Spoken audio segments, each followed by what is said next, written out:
I'm going to take the homily in a slightly different direction this evening on this feast of Christ the King. We very often talk about this is the feast where we bring the whole year's worth of reflection together. We bring this year that talked about the birth, passion, death, resurrection of Jesus, the coming of the Holy Spirit. And then for 35 weeks or 34 weeks, we've reflected on the teachings of Jesus and how do we live them. And this gospel passage kind of focuses it all, focuses it down to social justice.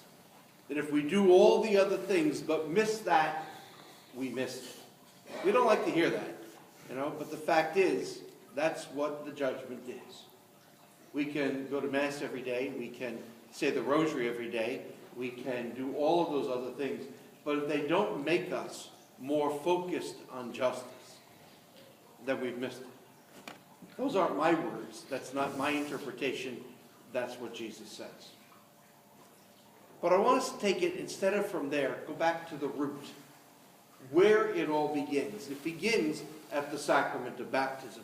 And this evening, immediately after this homily, we will bless the baptismal font. And that blessing of the font will end with our renewal of baptismal vows. There won't be any sprinkling tonight. Don't have the deacon, so it's not as much fun doing it alone. But it's in baptism that our whole journey with God begins. It's in baptism that you and I are rooted in this experience of Christ becoming sovereign or Lord of our lives. And we make a commitment, or it's made for us by our parents and godparents, that somehow or another, as we were anointed priest, prophet, and king with the oil of chrism, we make it a determination in our life that we will follow Jesus. And we will live as Jesus lives. The whole point of the architecture is to remind us of that it begins in the experience of baptism. But that bowl, the baptismal bowl, is held up by the hands of the vine, which reminds us of the Eucharist that nurtures, directs, and strengthens our whole life. This is the direction of our life. This is meant to have a visual reminder for us of where we begin and where we go.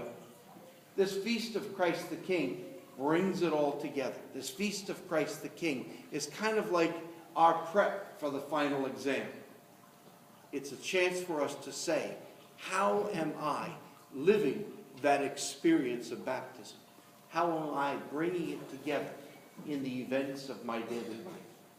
As I look at the things that I do from the time that I get out of bed in the morning, I was about ready to say hop out of bed in the morning.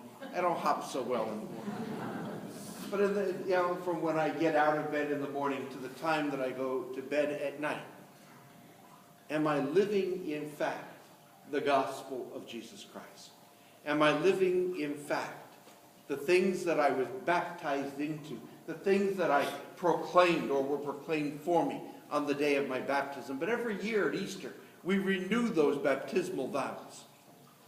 And so they become not just a sideline, nice to do when we go to church on Sunday, nice to preach about, makes us sound good, but in fact does it direct every moment of my life in the way that I live, in the way that I treat the people that I live with. Because this justice, this judgment that Jesus makes, that the King makes in today's gospel, is about that you show respect to the other person.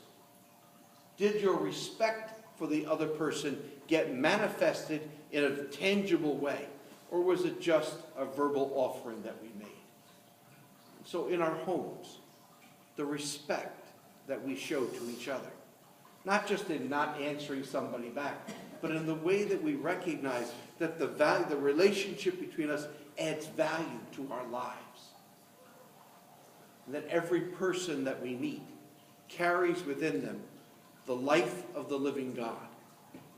And so I respect that. Know that they are deserving of my respect. All of that began for us at the moment of our baptism. It's a challenge every day. Because let's face it, there are people that we meet and we go, no, I'd rather not know you. And I'm sure there are people who meet us and say, I'd rather not know you. you know? But to see that, to experience that, that respect that we owe each other, that is so profound.